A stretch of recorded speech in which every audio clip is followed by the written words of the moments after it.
Welcome back to Ref Talk. I'm your host, Scott Clark, OYSA Manager of Referee Operations. Today's training video will be on filing misconduct reports. If you need to do a misconduct report, we're going to do so right now. You click right here where it says plus OYSA misconduct report. I've already filled out the misconduct reports for this game just to make things a little quicker, but this is what it looks like when it's done. I gave 5 cards during this game. Wow, what a doozy. If I needed to create a new report for this game, a new misconduct report for this game, I simply do so by clicking on the green plus. And I'll walk you through all of this. Here's the blank report.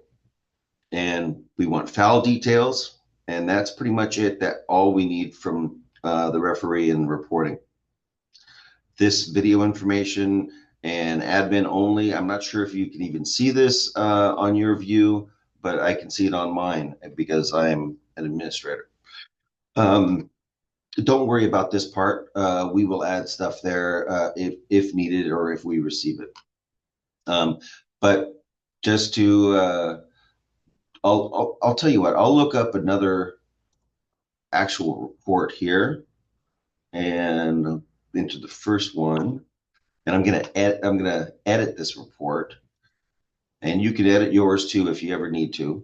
But here's what the report looked like when I filled it out.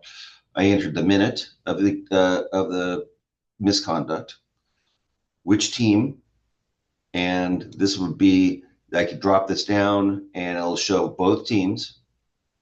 It was PCU, the home team. Next line is player or coach or other. Who is other? Other could be somebody that you did not, that is not a player or coach. It could be a trainer. It could be bench personnel, team manager, something like that. Jersey number is required for if it's player. Player ID number. The player ID number is found on the roster on the same line as the player's name.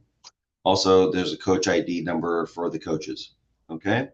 Name is required. Name is on the roster. Just type it exactly as it says on the roster. Indicate the type of misconduct. Was it yellow or red? This is important because this will determine what the reasons are. If it's yellow, you get this drop-down menu. And this has USB, dissent, delay, persistent infringement, failure to respect the distance, entering and re-entering without permission, and deliberately leaving the field of play without the referee's permission. If you had red, it'll give you this drop-down menu. Okay? Serious foul play, violent conduct, spitting, denying obvious goal scoring opportunity by hand, denying obvious goal scoring opportunity by free kick offense, abusive language, and 2 cautions. Okay? In this case, it was yellow, so I'm going to leave that on there.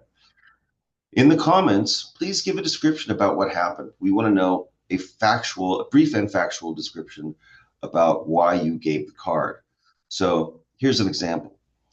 In the 23rd minute, home player number 9, Sarah Good, displayed unsporting behavior when she committed in a reckless manner a direct free kick offense by making a late tackle with no play on the ball. The referee signaled, showed the yellow card, and cautioned Ms. Good. Play was restarted with the DFK for the visiting team.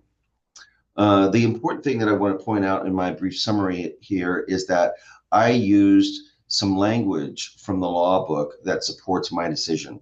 So I looked up the IFAB rules of the game, and I quoted directly from Law 12 here when I wrote, she displayed unsporting behavior when she committed in a reckless manner a direct free kick offense by making a late tackle with no play on the ball. The committed in a reckless manner a direct free kick offense, that is taken directly from the laws. This supports my decision. This makes it very difficult for anybody to dispute what I put in here. Okay. Now, close out that. because that's all still done. I'll give you another example of the of the comments. In this case, it was yellow for dissent. In the 31st minute, visiting player number 3, Jane Smith, showed dissent by word or action when she sarcastically clapped the assistant referee while the ball was out of play for a throw-in. The referee signaled, showed the yellow card, and cautioned Ms. Smith. Play was restarted with a throw-in for the home team.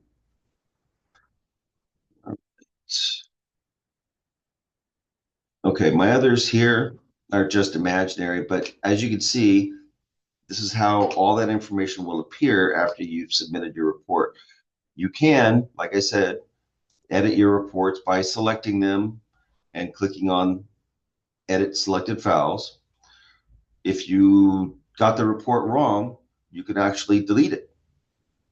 And this is how you make, then clicking here is how you would make a new report. Okay. All right. That about covers what I wanted to go over with the game reporting. Please make sure that when you do submit your game reports, the information is consistent with the information that the other referees provide, the other crew members on your game. Make sure you get the score correct. Please do indicate if misconduct was issued either by you or by another referee.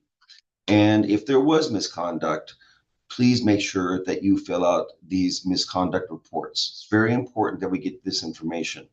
Misconduct is reviewed by OYSA.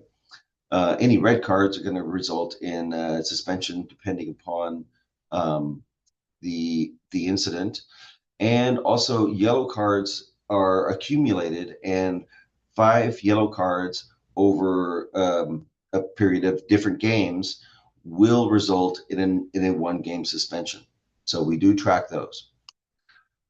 Okay, thank you very much for listening, and good luck with all your games in the future. And don't forget to get your reports in on time.